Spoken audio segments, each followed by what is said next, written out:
प्रिय दर्शकों, एक बार फिर से मैं आपका पूरे दिल से और प्रभु यीशु के पवित्र नाम में अभिनंदन करती हूँ, स्वागत करती हूँ। परमेश्वर का भी धन्यवादी हूँ कि उसने हम सबको अच्छे स्वास्थ्य में रखा है, कि एक बार फिर से प्रभु के नाम में हम इकट्ठे हो सकते हैं जूम के जरिए, और परमेश्वर के वचनों में से हम उसके सबद स्कूल के पाठ के अध्ययन में से बहुत सुख सीख सकते हैं। परमेश्वर का एक बार फिर से धन्यवाद, और आप सबका भी शुक्रगुजार हूं कि आप हमारे साथ आज मौजूद हैं। मैं दुआ करती हूँ अपने हमारे गेस्ट हैं उनका भी मैं अभिनंदन करना चाहती हूँ, स्वागत करना चाहती हूँ, जो हमारे आज सबद स्कूल के पाठ को पढ़ाएंगे, पास्टर फ्रैंकलिन फ्रांसिस और पास्टर आराध भारती, जो हमारे आज गेस्ट हैं, जो हमें सिखाएंगे। प्रिय दर्शकों, आप जानते हैं कि हम जो हैं आज अपने इस 2021 के दूसरे त्रिमास में हैं और उसके 10वें पाठ का अध्ययन हम करने जा रहे हैं। इससे पहले कि हम जो है अपने अध्ययन में आगे बढ़ें, मैं चाहूंगी कि पास्टर फ्रैंकलिन हम सब के लिए और हमारे दर्शकों के लिए भी प्रार्थना करें। आइए हम प्रार्थना करें।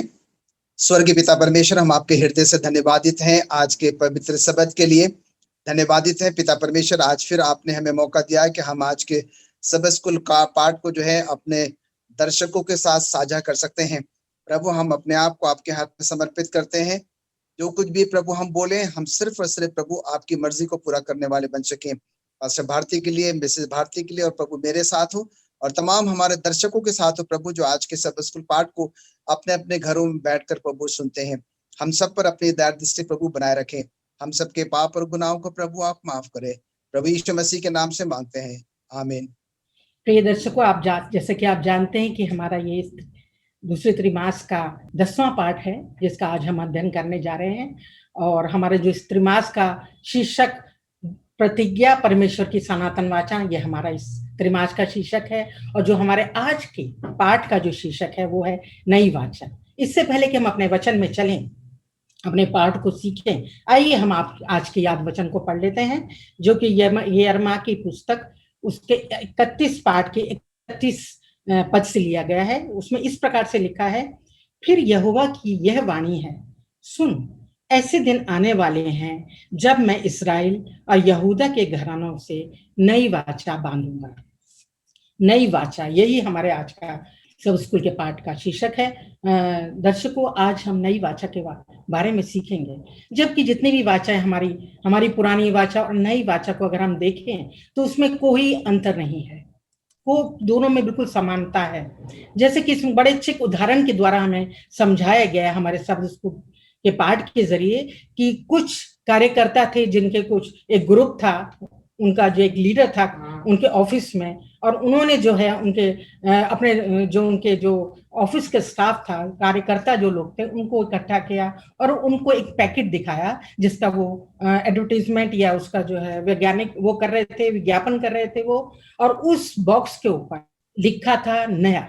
नया लिखा था, और उसके अंदर जो थे कुछ साबुन थे, और उसने जो वहां का जो लीडर था उसने उस साबुन को पकड़ा हुआ था, और वो कहता है कि ये जो नया बॉक्स है, ये इसमें कुछ भी नया नहीं है, जो साबुन है वो वही से कि वैसे है जो पुराने थे, परंतु जो ये लाल अक्षरों में लिखा हुआ है वो है नया। सिर्फ ये जो नया है वो ही नया है, बाकी और कुछ भी नया नहीं है, बाकी सब पुराना ही है। उसी का उदाहरण देते हुए हमारी इस वाचा, नई वाचा को हमारे इस अध्ययन में, आज के अध्ययन में सिखाया गया है। और हम लोग सीखेंगे कि नया वाचा में क्या खास बातें हैं, पुरानी वाचा में क्या डिफरेंस है, और हम ये भी सीखेंगे नई वाचा किसके साथ बांधी गई, जो हमारे आज लेसन की स्टडी का जो मुख्य बातें होंगी। नई वाचा पुरानी वाचा से, जो कि इब्रानियों में बताया गया है, बेहतर है, कैसे बेहतर है, इन्हीं बातों को सीखेंगे। खास बात यही है कि जो परमेश्वर का दया, परमेश्वर की करुणा और प्रभु का अनुग्रह हमारे पास हमेशा है, चाहे पुरानी वाचा रही या नई वाचा, हम परमेश्वर की दया और अनुग्रह हमेशा से हम पर बना हुआ है। आइए हम अपने आज के रविवार के अध्ययन में चलते हैं, और मैं पास्टर भारती के पास जाना चाहती हूँ और उनसे चाहूंगी कि वो हमारे दर्शकों को बताएं कि पुरानी वाचा क्यों टूट गई, पुरानी वाचा क्यों टूट गई। ये प्रश्न जो है मैं पास्टर भारती से जानना चाहूँ। दर्शकों, ये आज हम तमाम के लिए सीखने के लिए बहुत ही अच्छी बात है कि हम नई वाचा के बारे में सीख रहे हैं, लेकिन साथ ही साथ हम पुरानी वाचा को भी हम याद करेंगे और जैसा अभी परमेश्वर के वचन से पढ़ा गया, यिर्मयाह की किताब उसका 31 अध्याय उसकी 31 आयत से लेकर के मैं 34 आयत तक यहाँ पर पढ़ना चाहूंगा, जो नई और पुरानी के दोनों के बारे में, दोनों वाचाओं के बारे में यहाँ पर बताया गया है। 31 आयत से मैं पढ़ रहा हूँ, लिखा है, फिर यहोवा की यह वाणी है कि सुन, ऐसे दिन आने वाले हैं जब मैं इस्राएल और यहूदा के घरानों से नई वाचा बांधूंगा। यह उस वाचा के समान ना होगी जो मैंने उनके पुरखाओं से उस समय बांधी थी, जब मैं उनका हाथ पकड़कर उन्हें मिस्र देश से निकाल लाया। क्योंकि यद्यपि मैं उनका पति था तो अभी उन्होंने मेरी यह वाचा तोड़ डाली, परंतु जो वाचा मैं उन दिनों के बाद इस्राएल के घराने से बांधूंगा वह यह है, मैं अपनी व्यवस्था उनके मन में समवाऊंगा और उसे उनके हृदय पर लिखूंगा, और मैं उनका परमेश्वर ठहरूंगा और वो मेरी प्रजा ठहरेंगे। यहोवा की यह वाणी है। तब उन्हें फिर एक दूसरे से यह कहना ना पड़ेगा कि यहोवा को जानो, क्योंकि यहोवा की यह वाणी है, छोटे से लेकर बड़े तक सब के सब मेरा ज्ञान रखेंगे, क्योंकि मैं उनका अधर्म क्षमा करूंगा और उनका पाप फिर स्मरण ना करूंगा। इन आयतों को अगर हम गौर से पढ़ें, इनके ऊपर अगर हम विचार करें, तो इन वाचाओं में, इन आयतों में पुरानी वाचा और नई वाचा दोनों का जिक्र जो है यहाँ पर किया गया है। और खास करके जो आज मिसेज भारती ने सवाल पूछा है कि पुरानी वाचा जो है वो कैसे और किस तरह से जब वो तोड़ दी गई, इसके बारे में मैं अपने यहाँ परमेश्वर के वचन से बताना चाहूंगा। जैसे यहाँ 33 आयत में जिक्र किया गया है कि जो पुरानी वाचा थी, जिसको परमेश्वर ने जब अपने लोगों को मिस्र देश से निकाला और रेगिस्तान में लेकर के आया और सिनाई पर्वत पर उनको जो है अपनी वाचा उनको दी और उनको कहा कि तुम मेरी वाचा के ऊपर अपना चाल चलन, अपना जीवन जो है मेरी वाचा के अनुसार, मेरे जो नियम है उनके अनुसार, मेरी व्यवस्था के अनुसार अपने जीवन को व्यतीत करना। लेकिन अजीजों, हम यहाँ पर देखते हैं कि जिंदगी के सफर में परमेश्वर के लोगों ने परमेश्वर की उस वाचा को जो है वो तोड़ दिया, और परमेश्वर अपनी इस वाचा में हमेशा वफादार रहा। परमेश्वर की तरफ से कभी कोई गलती, कभी कोई चूक जो है वो नहीं हुई। जो भी गलतियां, जो भी दिक्कतें यहाँ पर हम देखते हैं कि परमेश्वर के लोगों ने परमेश्वर की वाचा को जो है वो आदर और सम्मान नहीं दिया। परमेश्वर के लोगों ने परमेश्वर की वाचा को जो है वो समय पर समय उसको तोड़ते रहे, उसका तिरस्कार करते रहे, उससे दूर हटते चले गए और उनका जीवन एक अन्य जातियों के समान हो गया। लेकिन हम पुरानी वाचा में परमेश्वर के बारे में भी जानते हैं और सीखते हैं कि परमेश्वर अपनी वाचा में हमेशा वफादार रहा। परमेश्वर हमेशा अपने लोगों को प्यार करता रहा। परमेश्वर हमेशा अपने लोगों की अगुवाई करने की इच्छा हमेशा रखता रहा। लेकिन परमेश्वर के लोग उसकी वाचा को तोड़ते और उसको अपने पैरों के नीचे रौंदते हुए जो है वो जिंदगी के सफर पर आगे बढ़ते चले गए। यहाँ लिखा है 33 आयत में कि परमेश्वर लोगों ने उसकी वाचा को तोड़ा, लेकिन परमेश्वर फिर भी उनका रक्षक ठहरा। और यहाँ लिखा है इस 33 आयत में कि परमेश्वर हमेशा अपने लोगों का, अपनी कलीसिया का वो जो है हेड रहा, उनका पति रहा। और परमेश्वर ने हमेशा अपने संबंध को लोगों के साथ जो है उसको बरकरार रखा। तो यहाँ इस आयतों में और इस इतवार के पर्चे में जो है हम यही देखते हैं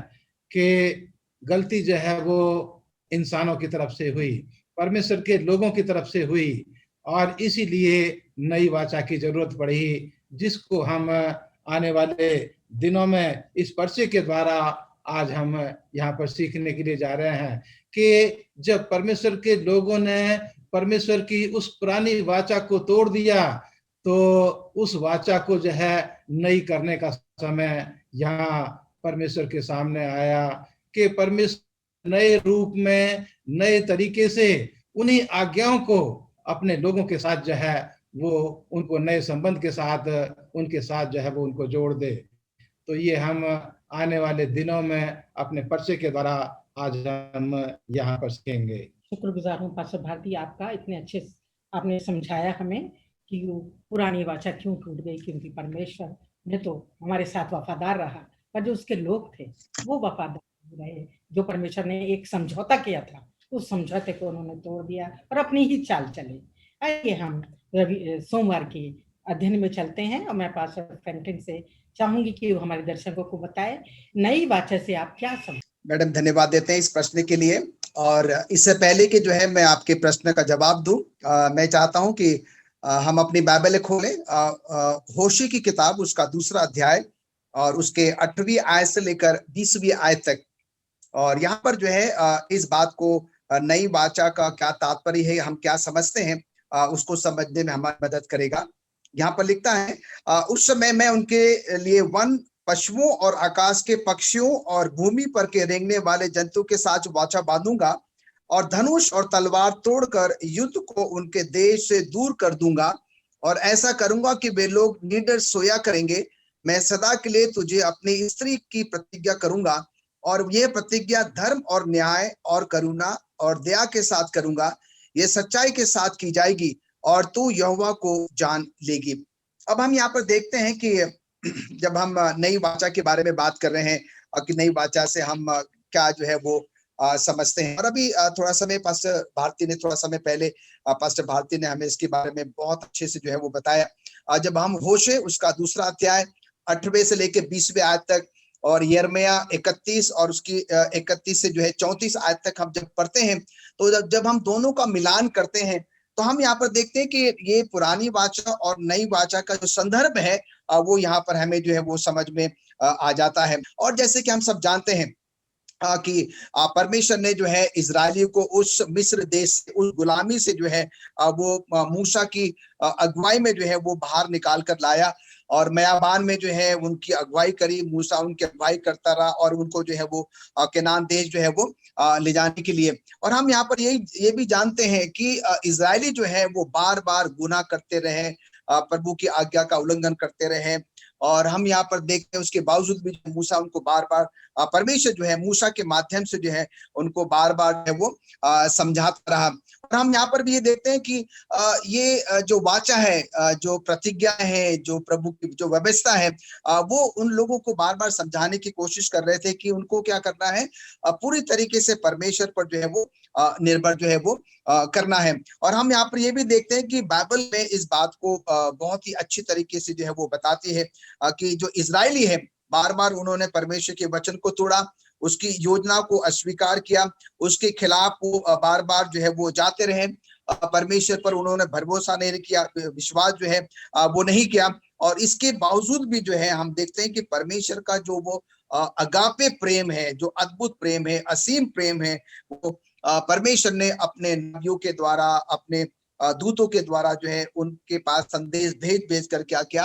उनको जो है वो दर्शाता रहा, समझाता रहा, जो है वो बताता रहा। और हम इसलिए यहाँ पर देखते हैं कि जो पुरानी वाचा है, जब वो लोग नहीं मान रहे थे, बार बार तोड़ते चले जा रहे थे, और तब जो है परमेश्वर को एक नई वाचा के बारे में जो है वो सोचने की जो है वो जरूरत पड़ी। और इसका वर्णन जो है अभी पास्टर भारती ने जो है वो यिर्मयाह उसके 31वें अध्याय के 31 से 34वीं आयत तक जो है वो हमें पढ़ के जो है बताया। तो इनका जो निचोड़ है वो ये है कि कैसे मैं और आप जो है कई बार उन इजरायलियों के समान जो हो जाते हैं, ढीठ हो जाते हैं, हमारे अंदर में अहंकार आ जाता है, बार बार खुदा से, परमेश्वर की से दूर चले जाते हैं, उनकी आज्ञाओं को हम क्या कर देते हैं, तोड़ देते हैं, उल्लंघन जो है वो कर देते हैं। और इसीलिए परमेश्वर जो है अब इस नई वाचा के माध्यम से जो है उन परमेश्वर की व्यवस्थाओं को जो है हमारे और आपके अंदर में जो है वो लिखना मांगता है, उसको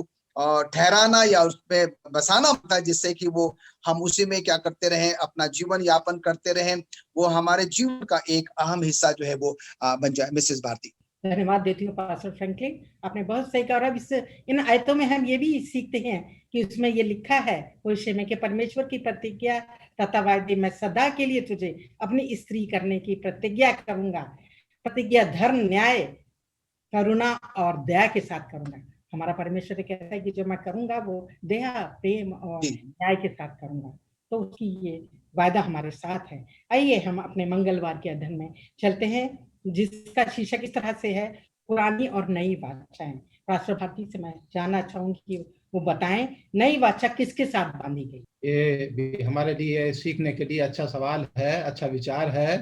और जैसे अभी पास्टर फ्रैंकलिन ने नई वाचा के बारे में बताया, और मैं उसी चीज को आगे लेकर के चलना चाहता हूँ। जो यशायाह की किताब उसके 56 अध्याय की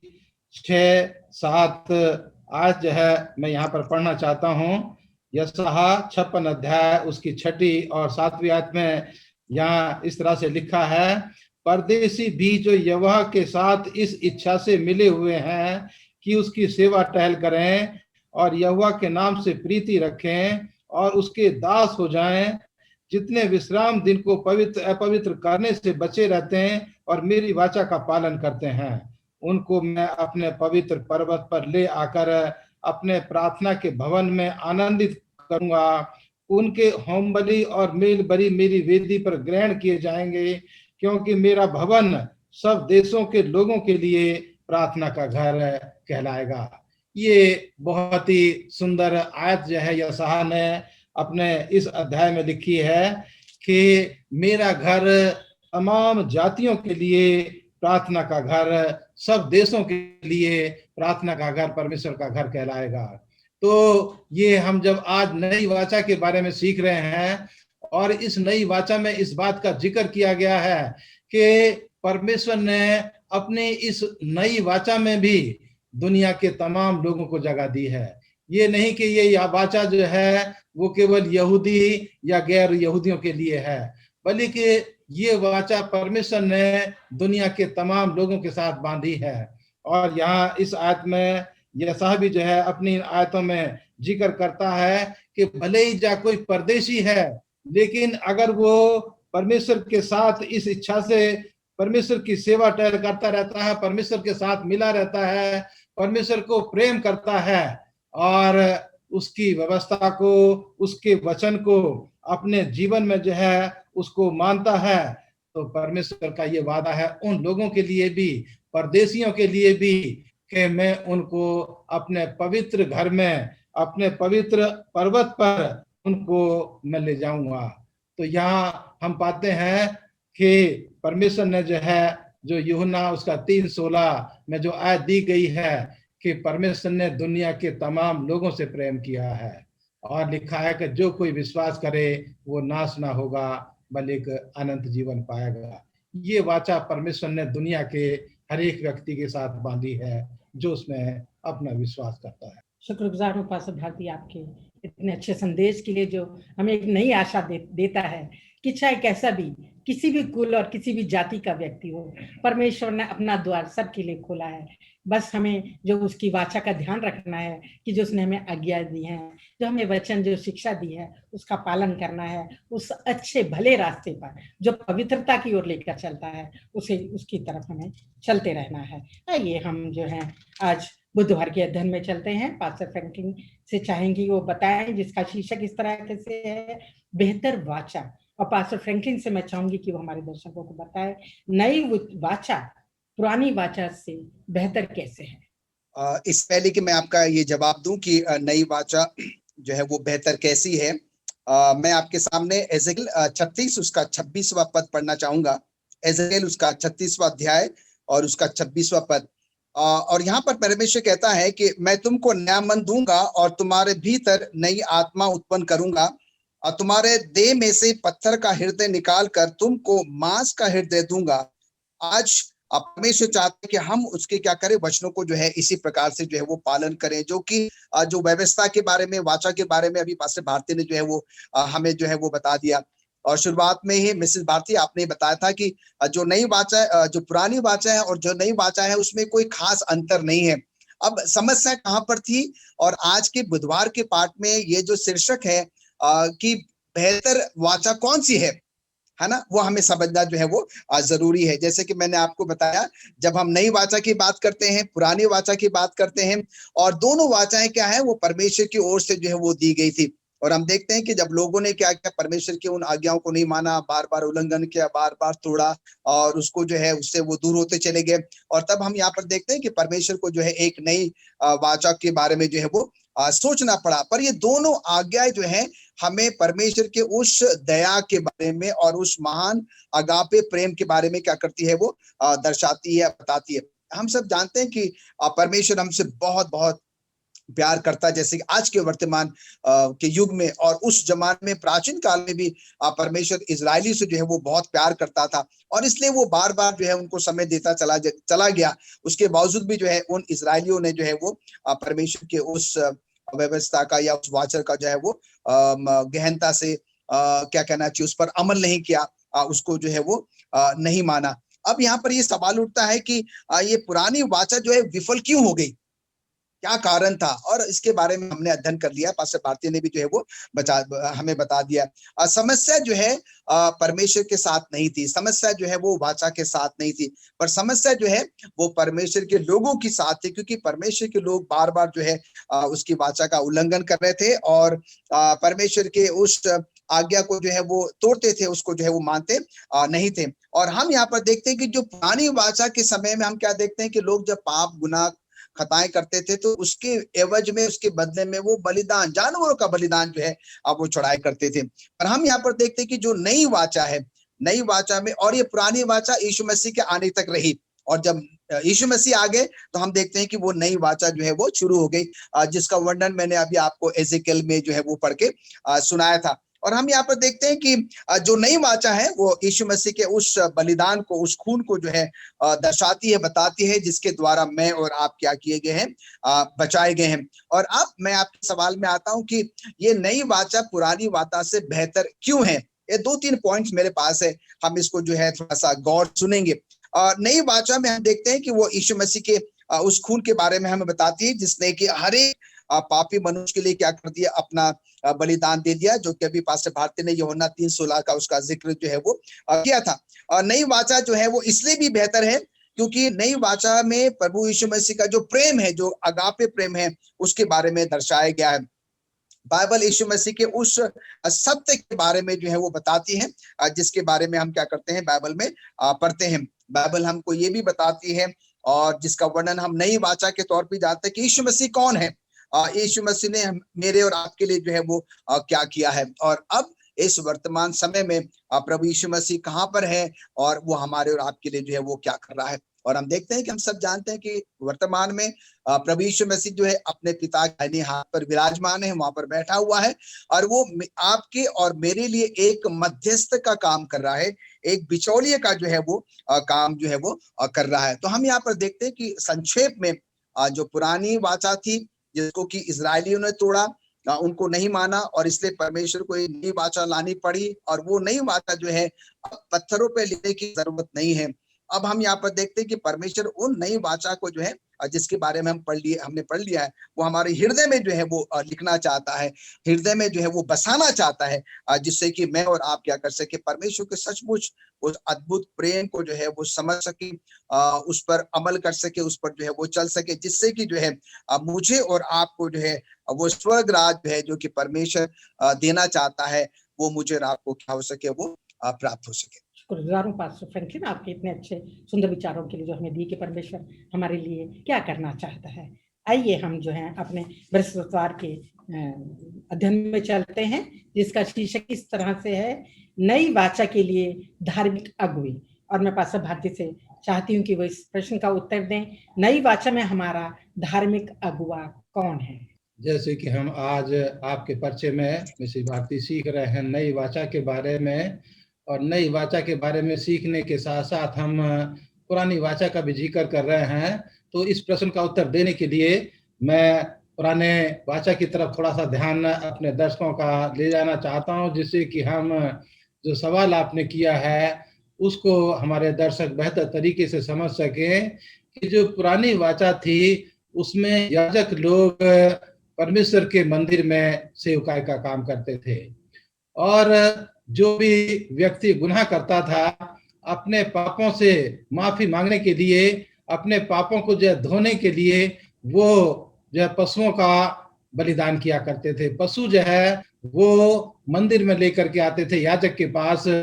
और याजक जो है उसको ज़बह करके उसका खून वेदी के ऊपर, और परमेश्वर का भवन जो मूसा नबी के द्वारा परमेश्वर ने एक तंबू की शक्ल में बनाया, उसके पहले कमरे में जाकर के उस खून का छिड़काव याजक लोग करते थे। जो लेवी व्यवस्था की किताब, जो पुराने नियम की लेवी व्यवस्था की किताब है, उसमें इस चीज का बहुत ही विस्तार के साथ वहां पर जो जिक्र किया गया है। लेकिन लेवी व्यवस्था की किताब उसके 16वें अध्याय में आते आते हम पाते हैं कि साल में एक बार महायाजक भी अपने गुनाहों के लिए और लोगों के गुनाहों के लिए परमेश्वर के भवन में पशु का खून लेकर के वो सीधा जो था, जो परम पवित्र स्थान में था, उसमें वो जाता था, अपना पशु का खून जो छिड़कता था, फिर पवित्र स्थान में आता था, वहां उसको छिड़कता था, और उसके बाद आंगन में आकर के उसको छिड़कता था। और बचा हुआ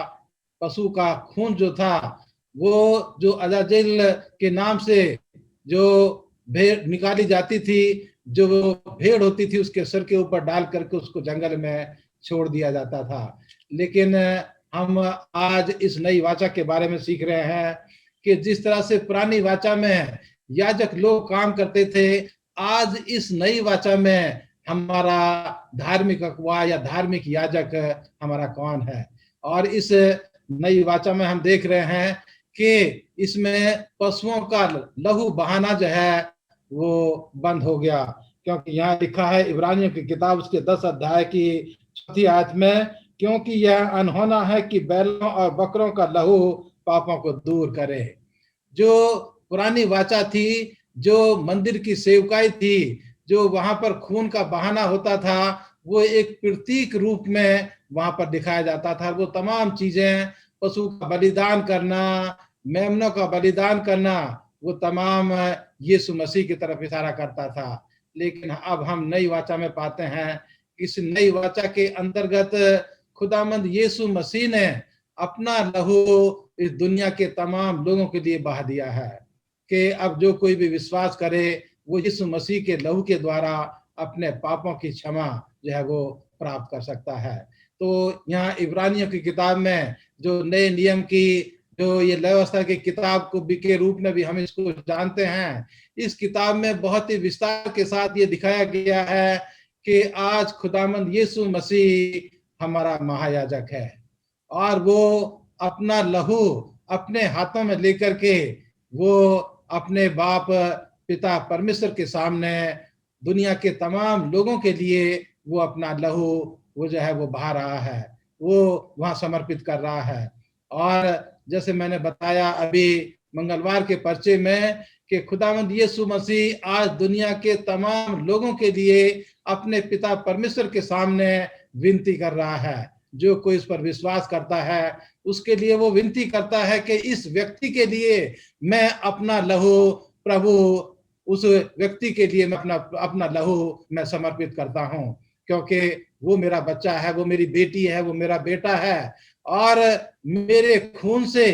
विश्वास के द्वारा वो अपने पापों की जो है माफी मांगने के लिए तैयार है। और परमेश्वर यीशु मसीह अपनी दया और रहम के अंतर्गत हमारे पापों को क्षमा करने के लिए वो हमेशा तैयार है। तो इस नई वाचा में आज जैसे कि पुराने समय में पुरानी वाचा में जानवरों का पशु बहाया जाता था, आज इस नई वाचा में खुदामंद यीशु मसीह ने खुद अपना लहू मेरे और दुनिया के तमाम लोगों के लिए बहा दिया है। और वो मेरे और आपके लिए आज उस स्वर्गीय हैकल में, उस स्वर्गीय मंदिर में वो एक महायाजक का काम मेरे और आपके लिए कर रहा है कि जो कोई भी उस पर विश्वास करे, खुदावंद यीशु मसीह के लहू के द्वारा उसको क्षमा और उसके पापों से उसकी माफी जो है उसको मिल सके और अनंत राज का रास्ता उसके लिए साफ हो सके। तो खुदावंद यीशु मसीह आज मेरे और आपके लिए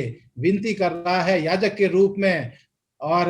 जो कोई पर विश्वास करेगा वो उसको जो है उसके लहू को, यीशु मसीह के लहू के द्वारा उसके गुनाह, उसके पाप क्षमा किए जाएंगे, और यीशु मसीह के द्वारा, विश्वास के द्वारा, उसके अनुग्रह के द्वारा दुनिया के तमाम लोगों को जो है अनंत जीवन मिलने का रास्ता खुदावंद यीशु मसीह ने तैयार कर दिया है कि आज जो कोई उस पर विश्वास करे वो अपने पापों से माफी प्राप्त करके खुदावंद यीशु मसीह के अनुग्रह के द्वारा अनंत राज्य का भागीदार वो बन सकता है। और ये मेरे और आपके ऊपर और हमारे तमाम दर्शकों के ऊपर निर्भर करता है कि हम खुदावंद यीशु मसीह में अपना पूर्ण विश्वास उसके ऊपर रखें। प्रोग्राम उपासक भारती आपका इतना अच्छे आपने जो हमें समझाया कि प्रभु यीशु मसीह आज हमारा सच्चा और धर्मी अगुवा है, कि जिसकी शिक्षाएं जो उसने हमें सिखाया है इस दुनिया में रहते हुए अपने जीवन काल में, उस पर हम जो आज्ञाएं उन्होंने सिखाई दिखाई और उनको हमें चलना है, और वही हमारा सच्चा और जिंदा खुदा है। आइए हम जो है शुक्रवार के अध्ययन में चलते हैं, और पास्टर फ्रैंकलिन से मैं चाहूंगी कि वो इस बात पर रोशनी डालें कि सही आज्ञाकारिता क्या है। आज के सब स्कूल पाठ में हमने जो है वो नई वाचा के बारे में जो है वो बहुत कुछ सीखा है, और हम यहाँ पर देखते हैं कि जब हम नई वाचा के बारे में बात करते हैं तो इसमें एक बहुत ही अहम हिस्सा है, और वो है परमेश्वर की दया। प्राचीन काल में परमेश्वर ने अपने लोगों पर जो है वो दया दिखाई, और इसलिए हम यहाँ पर देखते हैं कि वो बार बार जो है अपने नबियों के द्वारा, अपने दूतों के द्वारा उनको बार बार जो है वो आगाह करता रहा। और आज के इस परिवेश में परमेश्वर इस जब नई वाचा के बारे में हम बात करते हैं तो परमेश्वर आज भी जो है मुझे और आपको बार बार अपनी दया के बारे में याद दिलाता है कि परमेश्वर बहुत ही दयालु है, बहुत ही प्रेमी है, बहुत ही अनुग्रहकारी है। हम बार बार जो है कई बार जानबूझकर जो है परमेश्वर से क्या हो जाते हैं, दूर चले जाते हैं। और हम यहाँ पर देखते हैं कि जो काम जो हमारे प्राचीन इजरायलियों ने किया है, आज वही काम, वही गलतियां जो है हम जो आत्मिक इजरायली हैं वही हम जो है वो कर बैठते हैं। और जब हम नई वाचा के बारे में जिक्र करते हैं तो यहाँ पर हम देखते हैं कि जो आज्ञाकारिता है वो बहुत अहम है, बहुत ही जरूरी है। हमारा परमेश्वर जो है वो एक अनुशासित परमेश्वर है। परमेश्वर जो है हमसे बहुत प्यार तो करता है, हम पर दया भी करता है, अनुग्रह भी करता है, पर उसके साथ ही साथ जो है वो चाहता है कि मैं और आप क्या करें, उसकी आज्ञा का जो है वो पालन करें। और हम यहाँ पर देखते हैं क्योंकि हमारे बाप दादों ने जो है वही गलतियां करी है, और कई बार जो है मैं और आप भी क्या करते हैं, वही गलतियों को जो है वो दोहराते हैं। हमारा परमेश्वर जो है 100% जो है वो आज्ञाकारिता जो है वो चाहता है। आज के समय में हम देखते हैं कि कोई बेटा जो है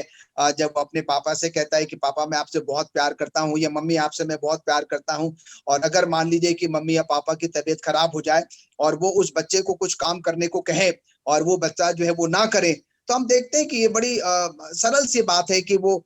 इस बात का अर्थ निकाला जा सकता है कि वो बच्चा जो है वो प्यार नहीं करता है, सिर्फ वो बोलता है या सिर्फ वो कहता है। तो कई बार जो है मैं और आप ऐसे ही गलती जो है वो करते हैं। अगर हम परमेश्वर से कहते हैं कि परमेश्वर मैं तुझसे प्यार करता हूं, तो हमें उसकी आज्ञा को मानना भी जो है वो जरूरी है। वो यहाँ पर लिखता है कि तुम अगर मुझसे प्रेम रखते हो तो क्या करो, मेरी आज्ञा को भी जो है वो मानो। अगर हम जो है परमेश्वर को 100% जो है उसकी आज्ञा को नहीं मानेंगे तो हम और आप जो है उस स्वर्गीय घर के हिस्सेदार जो है वो नहीं बन सकते हैं। दूसरी बात हम देखते हैं कि परमेश्वर जो है हमसे इतना प्यार करता है, वो अपनी पवित्र आत्मा के द्वारा जो है मुझे और आपको कायल करता है, मुझे और आपको बताता है कि क्या सही है, क्या गलत है, हमें क्या करना है और क्या नहीं करना है। और जब हम सच्चे मन से खुदा के पास आते हैं, अपने पापों से पश्चाताप करते हैं, अपने पापों से गुनाहों से तौबा करते हैं, और हमारा परमेश्वर जो है सचमुच में हमें माफ करने के लिए वो हमेशा जो है वो तैयार रहता है। मिसेस एलन जी वाइट जो कि हमारी सेवेंथ एडवेंटिस्ट की जो है वो भविष्यवक्ता नहीं थी, वो जो है एक उनकी जो किताब है गॉड्स अमेजिंग ग्रेस, परमेश्वर की जो अनुग्रह नाम का किताब है, और उसके पृष्ठ नंबर 138 में वो इस प्रकार से कहते हैं कि परमेश्वर जो है वो सबको जो है वो क्षमा करना चाहता है, जिसका वर्णन हम यूहन्ना 3:16 में पाते हैं कि परमेश्वर ने जगत से जो है वो ऐसा प्रेम किया, और वो भी प्रभु परमेश्वर के पास जाएगा, सच्चे मन से तौबा करेगा, पश्चाताप करेगा, अपने पापों को स्वीकार करेगा, परमेश्वर जो है उनको क्या कर रहा है, माफ करने के लिए बिल्कुल भी जो है वो तैयार है। उसके साथ ही साथ जो है जैसे कि पास्टर भारती ने भी बताया कि जब हम प्रभु के पास जाते हैं तो हमें बड़े विश्वास के साथ